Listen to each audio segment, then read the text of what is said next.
बिस्मिल्लाहिर्रहमानिर्रहीम अस्सलाम वालेकुम वरहमतुल्लाहि वबरकातुहू। माय डियर लिसनर, दिस वाजिल्ला टीचिंग यूट्यूब चैनल एंड आज मैं आप डियर लिसनर्स के लिए लेकर आया हूँ एक बहुत ज़बरदस्त टॉपिक, एक बहुत इंपॉर्टेंट टॉपिक जो कि हम समझते हैं कि इंग्लिश ग्रामर के अंदर एक कंपलसरी टॉपिक है, एक लाजमी टॉपिक है।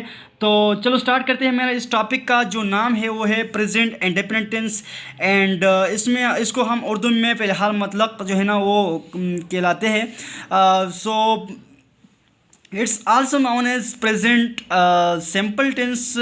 चाहे अगर हम इसको प्रेजेंट इंडेफिनिट टेंस कह लें या प्रेजेंट सिंपल टेंस कह लें, बट इसका जो यूजेस है वो सेम है। सो अब मैं इसकी पहचान की तरफ आता हूँ कि उर्दू जुमलों के आखिर में इसका पहचान क्या है। तो उर्दू फ़क़रात के आखिर में ताहे, तीहे, तेहे, ताहू इस तरह अल्फाज उर्दू जुमलों के आखिर में आते हैं। It's used for habits, general truths, routine. ये जो simple independent present simple tense है या प्रेजेंट इंडिपेंडेंट टेंस है, ये तीन चीज़ों के लिए मेनली इस्तेमाल होता है। यानी हैबिट्स के लिए, हमारे आदात के लिए, जनरल ट्रुथ्स के लिए, हमारे हक़ाइक़ के लिए, एंड रूटीन्स के लिए, हमारे रोज़मर्रा के कामों के लिए। अब रूटीन क्या है मैं आपको समझाना चाहूँगा। रूटीन्स हमारे पास जब भी हम एक मखसूस वक़्त में कोई काम करते हैं, दिन में करते हैं, एक बार हफ्ते में करते हैं या महीने में कोई काम एक ख़ास वक़्त में करते हैं, उसे रूटीन कहा जाता है। सो ये तो हो गया कि हमारे जो रूटीन का वक़्त होता है, मतलब जो हमारा जो रूटीन होता है, यानी खाना पीना, सोना, उठना, बैठना, दोना, ये जो चीज़ें हैं ये हमारे क्या है, वो ये हमारे रूटीन्स है। तो प्रेजेंट टेंस इंडिपेंडेंट टेंस जो है ना, ये बेसिकली इन तीन चीज़ों के लिए इस्तेमाल होता है। So now I am going to discuss about structure of sentence present independent tense, the structure of present independent tense sentence. So आपके साथ मैं अभी डिस्कस करने जा रहा हूँ कि प्रेजेंट इंडिपेंडेंट टेंस का स्ट्रक्चर क्या है, स्ट्रक्चर ऑफ सेंटेंस। सो जब भी हम सिंपल टेंस का इस्तेमाल करते हैं तो वहाँ पे हमको क्या करना होता है कि वहाँ पे यानी सिंपल टेंस में हम सब्जेक्ट लगाएंगे, फिर वर्ब एंड फिर ऑब्जेक्ट। प्रेजेंट इंडेफिनिट के जो सिंपल सेंटेंस है हमारे पास, वहाँ पे हम सब्जेक्ट, वर्ब एंड ऑब्जेक्ट, ये तीन चीज़ मेनली चीज़ें हैं, ये हम सिंपल टेंस में सेंटेंस में लगाएंगे। और जो हमारे पास नेगेटिव सेंटेंस है, नेगेटिव सेंटेंस में क्या होता है कि वहाँ पे सब्जेक्ट जो है ना, सब्जेक्ट के बाद डू, डज, नॉट, ये जो हेल्पिंग वर्ब है हमारे पास, ये लगाना पड़ता है, एंड देन वर्ब एंड फिर ऑब्जेक्ट।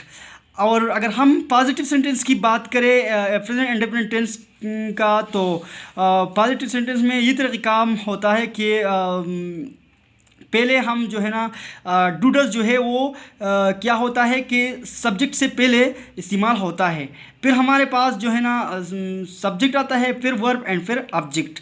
सो अब मैं आपके साथ एक मेन पॉइंट डिस्कस करने जा रहा हूँ, वो ये है कि जब भी हमारे पास ही, शी, इट या अली यानी कोई सिंगुलर नाउन या प्रोनाउन हमारे पास आ जाए, तो वहाँ पे हम क्या करेंगे कि first form of the verb के साथ ईएस या एस का इजाफा करेंगे। तो मैं आपको आज अभी कुछ एग्ज़ाम्पल देना चाहता हूँ, कुछ एग्ज़ाम्पल देता हूँ ताकि आप इस चीज़ को समझ लें।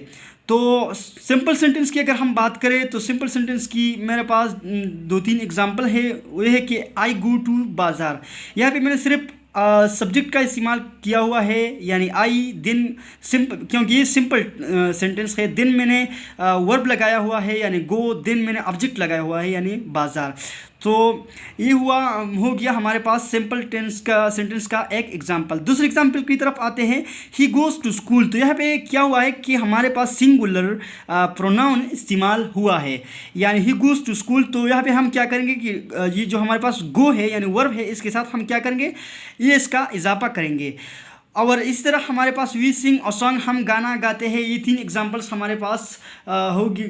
दिन अब मैं आपके साथ डिस्कस करने जा रहा हूँ यहाँ पे प्रेजेंट इंडेफिनिट टेंस का नेगेटिव सेंटेंसेस, यानी मनफी जुमले किस तरह हम बना सकते हैं। तो मनफी जुमलों में हम जो है ना, यानी नेगेटिव सेंटेंस में हम क्या करेंगे कि डू नॉट का सिर्फ नाट का इस्तेमाल करेंगे, यानी हेल्पिंग वर्ब के बाद हम क्या करेंगे, नाट का इस्तेमाल करेंगे। यहाँ पे मैंने एक एग्जांपल दिया हुआ है, I do not go to school, यानी सिर्फ हमारे पास नाट का इजाफा यहाँ पे नेगेटिव सेंटेंस में हुआ है, यानी हम इस यहाँ पे सिर्फ नफी करेंगे इस चीज़ का कि मैं इस काम को नहीं करता, यानी हम इस चीज़ से डिनाई करते हैं। दूसरा एग्जांपल हमारे पास है, he does not go to school, यानी यहाँ पे हमारे पास जो है ना ही सिंगुलर प्रोनाउन यूज़ हुआ है, he does not go to school. तो सिंगुलर प्रोनाउन के साथ हम क्या करेंगे, फिर जो वर्ब है हमारे पास, यानी हमारे पास यहाँ पे डू जो है ना, ये हमारे पास क्या है, हेल्पिंग वर्ब है, यहाँ पे हमने ईएस का इजाफा किया हुआ है। सो अब मैं इसकी तीसरी एग्जांपल की तरफ आता हूँ, we do not go to school, हम स्कूल नहीं जाते। Sorry, we do not sing a song, हम गाना नहीं गाते। एंड देन इंट्रोगेटिव सेंटेंस की तरफ आते हैं कि इसका इंट्रोगेटिव सेंटेंसेस कैसे बना सकते हैं हम। तो इंट्रोगेटिव सेंटेंसेस यानी सवालिया और मनफी interrogative sentence, interrogative and negative sentences. Do I not go to school, यहाँ पे ये है कि हम डू का जो इस्तेमाल है या डस का इस्तेमाल है वो सब्जेक्ट से पहले होता है, फिर सब्जेक्ट हमारे पास आता है, एंड फिर नॉट एंड देन जो है ना verb and then object, and आखिर में साइन ऑफ इंटरोगेशन। उर्दू जुमले में हम भी जो है ना साइन ऑफ इंटरोगेशन करेंगे, यानी क्या मैं स्कूल नहीं जाता हूँ, तो आखिर में क्या है, साइन ऑफ इंटरोगेशन।